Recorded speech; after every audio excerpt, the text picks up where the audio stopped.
اعوذ باللہ من الشیطان الرجیم بسم اللہ الرحمن الرحیم۔ دین اسلام کی بنیاد 5 ستونوں پر ہے۔ بنی الاسلام علی 5، ان میں پہلا ہے کلمہ، یہ ایمان ہے بندے کا۔ اس کے بعد بڑا عمل ہے نماز۔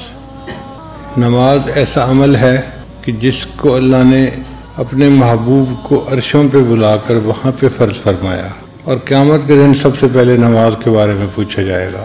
روز محشر کے جہاں گداز بود، اولی پرس شہ نماز بود۔ نماز کی اہمیت اتنی ہے کہ بندے کی جان کا مسئلہ بنا ہوتا ہے، اس وقت بھی نماز معاف نہیں۔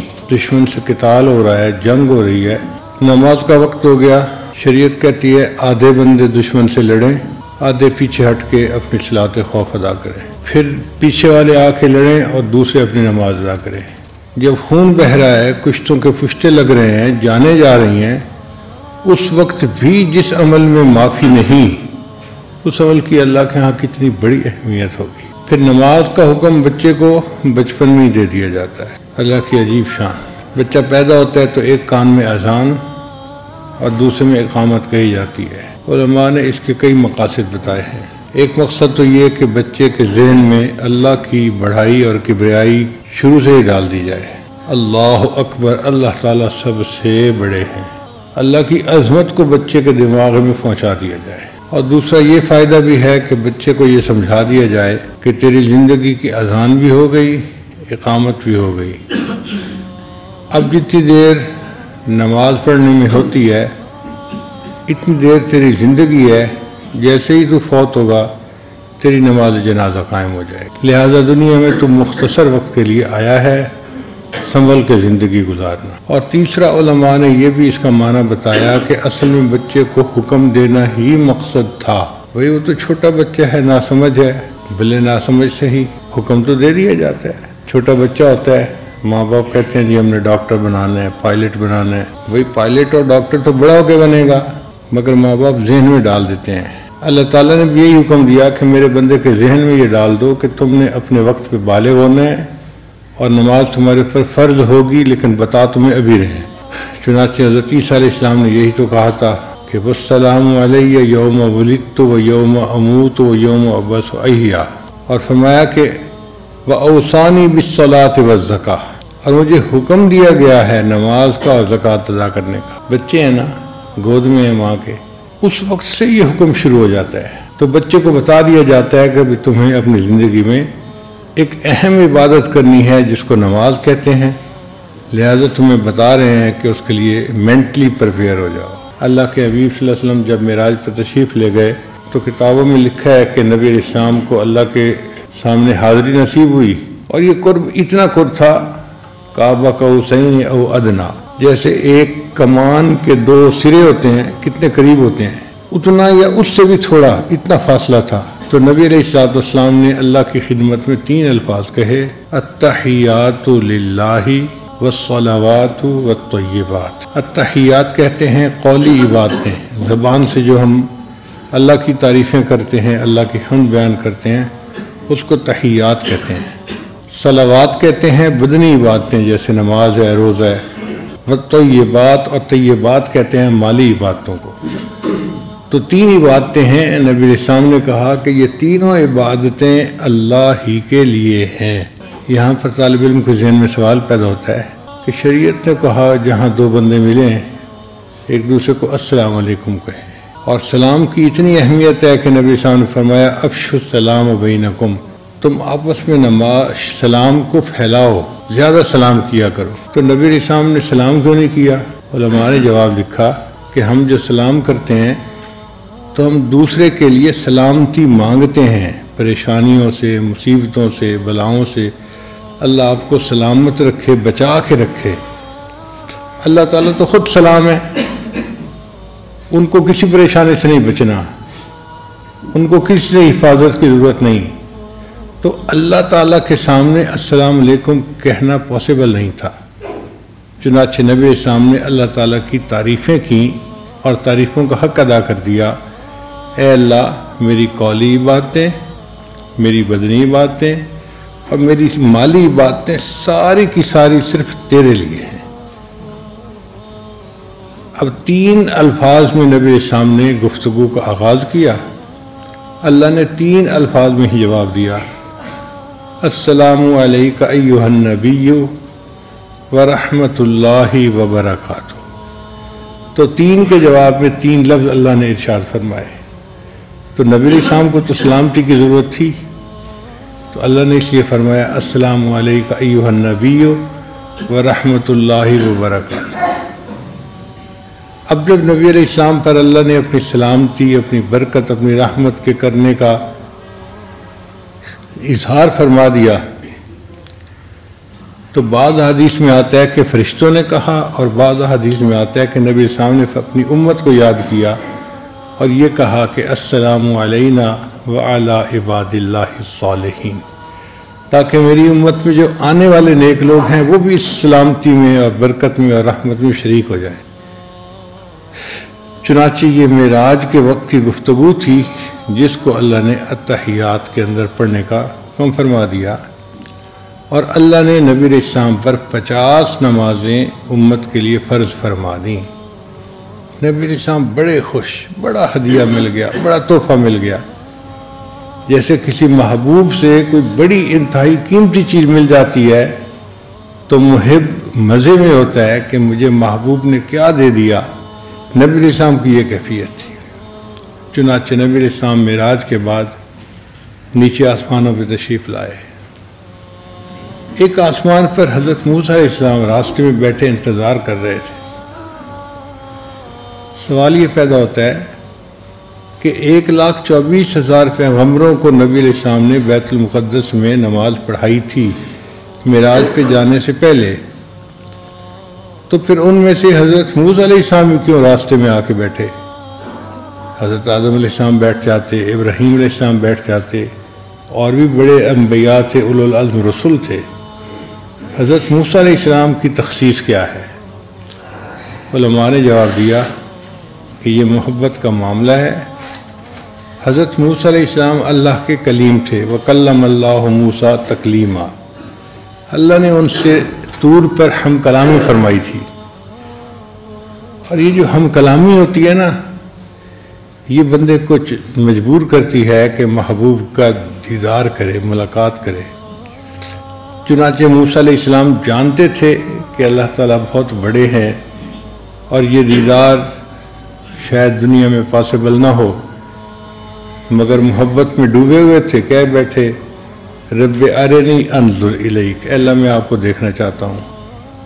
اللہ نے فرما دیا میرے پیارے موسیٰ علیہ السلام تو مجھے نہیں دیکھ سکتا، آپ ذرا اس پہاڑ کو دیکھو، میں پہاڑ پر اپنی تجلی ڈالتا ہوں، اگر تم اس کو برداشت کر جاؤ گے تو پھر بات. جب اللہ نے پہاڑ پر تجلی ڈالی تو پہاڑ ریزہ ریزہ ہو گیا اور موسیٰ علیہ السلام بے ہوش ہو کے گر گئے. تو موسیٰ علیہ السلام اللہ کا دیدار نہیں کر سکے. اب ان کی حسرت تو پوری نہ ہوئی نا. آج موسیٰ علیہ السلام کو پتہ چلا کہ اللہ نے اپنے محبوب صلی اللہ علیہ وسلم کو اپنے دیدار کے لیے عرشوں پر بلایا ہے.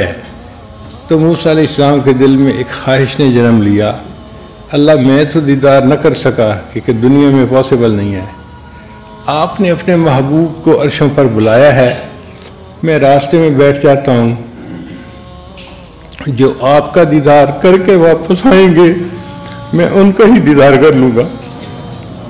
میں نہیں مل سکا تو کوئی بات نہیں، آپ کے محبوب تو آپ کا دیدار کریں گے نا. جو آپ کے دیدار سے مشرف ہوں گے اللہ میں ان کا دیدار کروں گا. اللہ اکبر کبیرہ. اس لیے حضرت موسیٰ علیہ السلام راستے میں انتظار میں تھے. نبی علیہ السلام سے ملاقات ہوئی، عرض کیا اے اللہ کے حبیب صلی اللہ علیہ وسلم آپ کو کیا ہدیہ ملا؟ نبی علیہ السلام نے بہت خوشی خوشی بتایا کہ اللہ نے میری امت پر 50 نمازیں فرض فرمائی. حضرت موسیٰ علیہ السلام نے عرض کیا اے اللہ کے حبیب صلی اللہ علیہ وسلم میری امت پر 2 نمازیں فرض تھیں اور ان کے لیے 2 نمازوں کا پڑھنا بھی مشکل تھا. 50 تو بہت زیادہ ہیں. آپ اللہ کے حضور پھر تشریف لے جائیے اور تھوڑا ڈسکاؤنٹ مانگ لیجئے، کچھ کمی ہو جائے۔ تو نبی علیہ السلام پھر آسمانوں پر گئے، اللہ کے حضور عرض کیا، اللہ نے 5 نمازیں کم کر دیں، 45 ہو گئیں۔ پھر دوبارہ گئے، پھر سوارا گئے، جاتے رہے، 5 نمازیں کم ہوتی رہیں تو 9 دفعہ اوپر نیچے گئے، 45 نمازیں معاف، 5 نمازیں رہ گئیں۔ اللہ نے فرما دیا، میرے محبوب آپ کی امت 5 نمازیں پڑھے گی، ہم ان کے نام اعمال میں 50 کا ثواب لکھیں گے۔ من جاء بالحسنۃ فلہ 10 امثالھا، ہم 10 گنا اجر دیں گے اس کا۔ اب یہاں طالب علم کے ذہن میں ایک سوال پیدا ہوتا ہے کہ کیا حضرت موسیٰ علیہ السلام ہمارے آقا صلی اللہ علیہ وسلم سے زیادہ ذہین تھے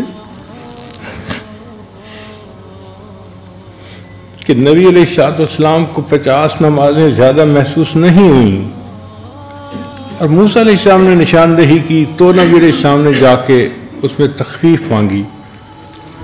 تو علماء نے جواب دیا ہے کہ ہمارے آقا صلی اللہ علیہ وسلم موسیٰ علیہ السلام سے زیادہ ذہین تھے، مگر فرق یہ تھا کہ اللہ کے حبیب صلی اللہ علیہ وسلم اس وقت اللہ کی تجلی کا مشاہدہ کر چکے تھے، اور جب محبوب کا جمال بندہ دیکھتا ہے تو پھر اس کا دماغ جو ہوتا ہے وہ پھر کام نہیں کرتا، وہ محبت کے نشے میں ہوتا ہے۔ تو نبی علیہ السلام پر وہ جو دیدار کا نشہ تھا وہ اتنا غالب آ گیا تھا کہ اگر بالفرض اللہ 500 نمازیں بھی فرض فرما دیتے تو نبی علیہ السلام اس کو بھی قبول کر لیتے۔ واقعی یہ عشق ایسی چیز ہے، دیدار کے وقت میں اگر محبوب کچھ مطالبہ کرے تو عاشق ہر قیمت دینے کو تیار ہوتا ہے اس کے لیے۔ اس دیدار کے نعمت کی وجہ سے محبوب کو یہ 50 نمازیں کچھ زیادہ لگی نہیں۔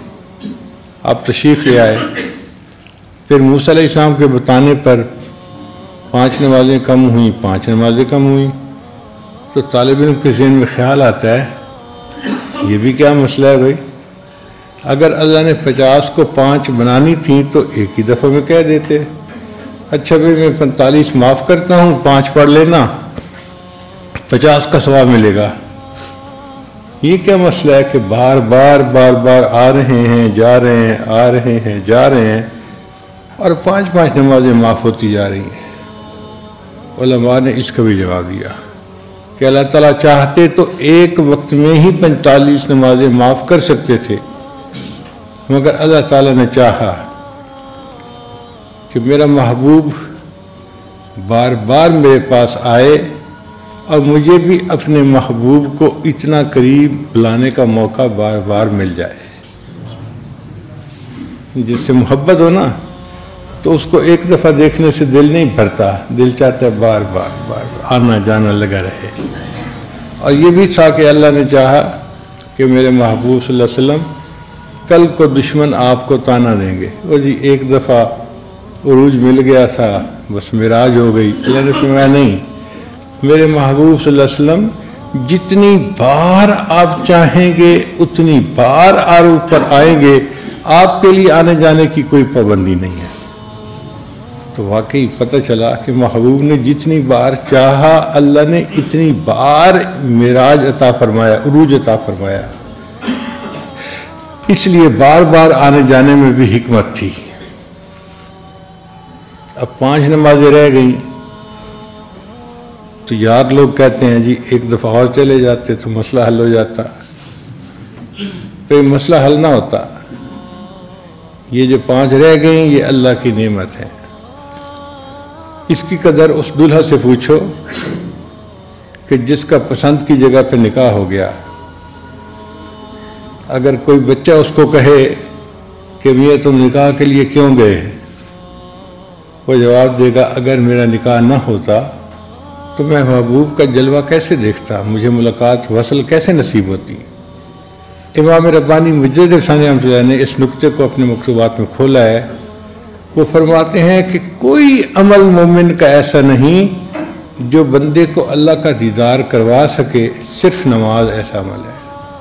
اگر نماز نہ ہوتی محبوب کے چہرے سے پردہ کون ہٹاتا اور اس کے دیدار سے کون لطف اندوز ہو سکتا؟ اس لیے شکر ادا کرتے ہیں کہ اللہ نے 5 نمازیں رکھیں اور اس نماز کے صدقے اللہ تعالیٰ جنت میں مومنوں کو اپنا دیدار عطا فرمائیں گے۔ حضرت مجید الثانی رحمۃ اللہ نے اپنے مکتوبات میں یہ بات بڑی تفصیل سے لکھی ہے کہ جس کیفیت کی نماز بندہ دنیا میں پڑھے گا اسی طرح کا اس کو دیدار جنت میں حاصل ہوگا۔ جیسے بندے کی نظر ہوتی ہے نا 6x6، وہ پھول کو دیکھتا ہے تو اس کا رنگ، اس کی رانائی، اس کا ایک ایک ریشہ اس کو نظر آ رہا ہوتا ہے، پوری خوبصورتی نظر آ رہی ہوتی ہے۔ اور جس کی نظر تھوڑا کم ہوتی ہے اس کو پھول تو نظر آتا ہے لیکن وہ رانائی نظر نہیں آتی، اور نظر کم ہو تو پھر پھول کا صرف سائز نظر آتا ہے، آگے رنگ کا بھی پتہ نہیں چلتا کہ رنگ کون سا تھا۔ اس کا بینائی کے ساتھ تعلق ہے۔ تو نماز میں جتنی یکسوئی ہوگی قیامت کے دن جنت میں بندے کی بینائی اسی قدر ہوگی، اور اتنا ہی اس کو اللہ تعالیٰ کے دیدار کا پھر مزہ اور لطف آئے گا، بغیر کسی پردے کے وہ اللہ کا دیدار کرے گا۔ دنیا میں جتنے خیالات اس کو نماز میں آتے ہوں گے جنت میں دیدار تو ہوگا، مگر اتنا ہی اللہ تعالیٰ کے چہرہ انور کے اوپر تجلیات آ جائیں گی، پردے آ جائیں گے، نورانی پردے آ جائیں گے، جیسے 70,000 پردوں میں اللہ نے تجلی فرمائی تھی۔ تو دلہن کو بغیر گھونگھٹ کے دیکھنا الگ نعمت ہے، گھونگھٹ کے باہر سے دیکھنا الگ نعمت ہے۔ اس لیے مومن کی یہ تمنا ہوتی ہے کہ ہمیں جنت میں اللہ کا دیدار بغیر کسی پردے کے نصیب ہو، ہم اللہ کے جمال کو براہ راست دیکھیں۔ جو ایسا چاہتا ہے اسے دنیا میں وساوس کے بغیر نماز پڑھنی پڑے گی۔ اس لیے نماز کو یکسوئی کے ساتھ پڑھنے کا حکم ہے کہ دنیا کا کوئی خیال اس کے ذہن میں نہ آئے۔ نبی السلام نے ارشاد فرمایا ان تعبد اللہ کأنک تراہ، تم دنیا میں اللہ کی عبادت ایسے کرو جیسے اللہ کو دیکھتے ہو، یہ مشاہدہ ہے۔ فإن لم تکن تراہ فإنہ یراک، اور اگر تمہیں یہ کیفیت حاصل نہیں تو کم از کم اس طرح عبادت کرو کہ اللہ تمہیں دیکھ رہا ہے، محبوب تمہیں دیکھ رہا ہے اور تم یہ عمل کر رہے ہو، تاکہ تمہیں یکسوئی نصیب ہو جائے۔ تو بہرحال نماز کو اس طرح سے ادا کرنے کا ہمیں حکم ہے۔